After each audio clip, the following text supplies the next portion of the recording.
The press room was full, too full. Dozens of cameras lined the walls, reporters shoulder to shoulder. Microphones raised like spears waiting for a confession. The Outlander 2026 press conference had started calmly, full of laughter and nostalgia as Sam Heughan and Caitriona Balfe spoke about their final season together. But everyone knew what the real question was. It had lingered for years, unspoken, undeniable. Was the chemistry between them ever more than acting? And when the question finally came, it felt like the air itself stopped moving. A journalist in the second row raised his voice above the noise. Sam, after more than a decade working side by side with Caitriona, fans still believe there's something more between you two, something real. Is there? The room went silent, the click of cameras faded. All eyes turned to him. Sam shifted slightly, his hands clasped together. For a moment, he looked down at the table, then across to Caitriona. She met his gaze, steady, searching, almost pleading for something unspoken. The two of them had faced thousands of interviews before, but this one felt different. The words he chose now would echo far beyond that room. He took a breath, then came the sentence that broke millions of hearts. "It's impossible." A murmur rippled through the audience. He could have laughed it off, played coy, made a joke like he always did. But his voice was steady, clear, too sincere to be performance. "I understand why people ask," he continued, his tone soft but final. "Caitriona and I share something very special. We've built a bond over the years that means the world to me. But it's not what people think it is. What we have is friendship, deep, loyal, and rare. But that's all." Caitriona didn't flinch, but the smallest shift in her expression gave her away. Her smile didn't reach her eyes. The cameras caught it. That split second of emotion, the flash of hurt before she blinked it away. The journalist pressed on, perhaps sensing the tension. "So there's no truth at all to the rumors that—" Sam cut in gently. "There's truth in the connection, absolutely. But love stories belong to Jamie and Claire. In real life, it's different." He smiled then, but the smile was sad, tired, even. "It's not about not wanting it. It's about knowing it can't happen." The room filled with uneasy laughter, reporters scribbling furiously. Caitriona let out a polite chuckle too, trying to ease the weight of the moment, but her eyes stayed distant. Within hours, the clip had gone viral. "It's impossible. Sam Heughan shuts down Caitriona romance rumors for good." The end of a love story fans believed in. The headlines were merciless. On social media, fans divided into camps. Some defended Sam. "He's just being honest." While others felt betrayed. "He looked at her like that for years, and now he says it's impossible," one post read. Another wrote, "You can't fake that kind of love, not for 10 years." But behind the glitz of the headlines, behind the filters and retweets, something quieter was happening. Those close to the production said Caitriona left the press room without saying much. She smiled for photos, waved at fans, then slipped away before the interviews ended. Sam stayed behind, answering a few more questions, though his voice grew distant with each one. When it was finally over, he stood backstage for a long moment, staring at the empty chairs. A makeup artist who'd been nearby later recalled, he looked broken. Like someone who just said something he didn't want to say. Because the truth was, he hadn't wanted to say it. He'd felt the question coming before the journalist even opened his mouth. And he'd already made the decision. If he stayed silent, the rumors would keep growing. If he laughed it off, Caitriona would keep getting cornered by tabloids asking the same thing. The only way to protect her, to protect what they had, was to end it, cleanly, publicly, permanently. "It's impossible." Two words that sounded cruel on camera, but in his mind, they were mercy. Later that night, he sat alone in his hotel room, scrolling through headlines he wished didn't exist. Every article seemed to twist his words into something colder than he meant. He closed his laptop and looked out at the city lights below. Somewhere out there, Caitriona was probably doing the same, pretending to be fine. On the bedside table sat an old photo of the two of them from their first season together, laughing between takes, carefree, untouched by fame. He picked it up and smiled faintly, whispering under his breath, "It was never impossible. It was just never ours." Outside, flashes from paparazzi cameras still flickered against the windows, but Sam didn't move to close the curtains.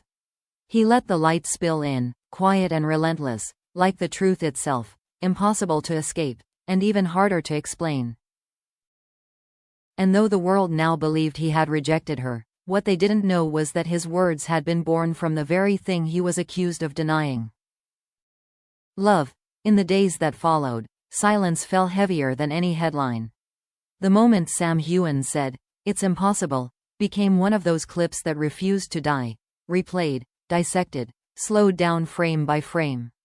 Commentators called it cold. Fans called it heartbreaking. But those who knew the man behind the microphone said only one thing: he didn't mean it the way it sounded. Still, the damage was done. By the next morning, the internet had turned the press conference into an emotional battlefield. #It'sImpossible trended worldwide. Tabloids splashed photos of Caitriona leaving the venue alone, her head down, coat pulled tight around her shoulders. They called it the loneliest walk in Hollywood. Behind the noise, Sam disappeared. He cancelled interviews, skipped a planned TV appearance, and returned to Scotland under the radar. His team said he needed rest. But rest wasn't what he found. What he found was silence, the kind that forces you to face yourself. One night, in his Edinburgh apartment, Sam sat with a glass of whiskey and rewatched the footage. The moment his lips formed those two words, the flicker of Caitriona's expression, the split second when her eyes dropped, when the laughter around them felt wrong.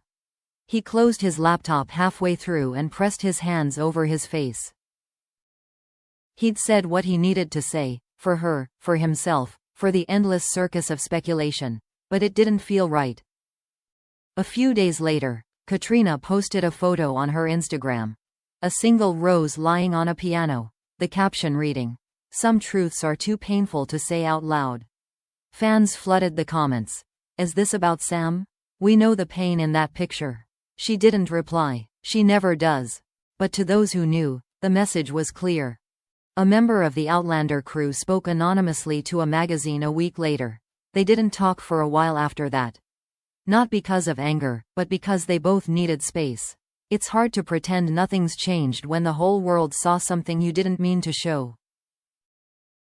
In the quiet weeks that followed, Sam retreated north to his family's old farmhouse near Loch Lomond.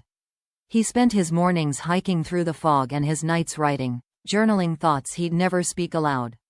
A friend who visited said he seemed haunted, but peaceful, like someone finally carrying his truth instead of hiding it. When asked later why he'd chosen the words, "It's impossible," Sam answered softly, "Because sometimes, it is." He didn't elaborate. He didn't need to. In another part of the world, Caitriona was filming an independent movie, her first major project since Outlander ended. In one interview, when a journalist cautiously brought up Sam's statement, she smiled gently and said, "People hear what they want to hear. We've shared a decade of friendship that no headline can define. And that's enough for me." It was grace, pure and quiet, wrapped in diplomacy. But her eyes, as always, said more.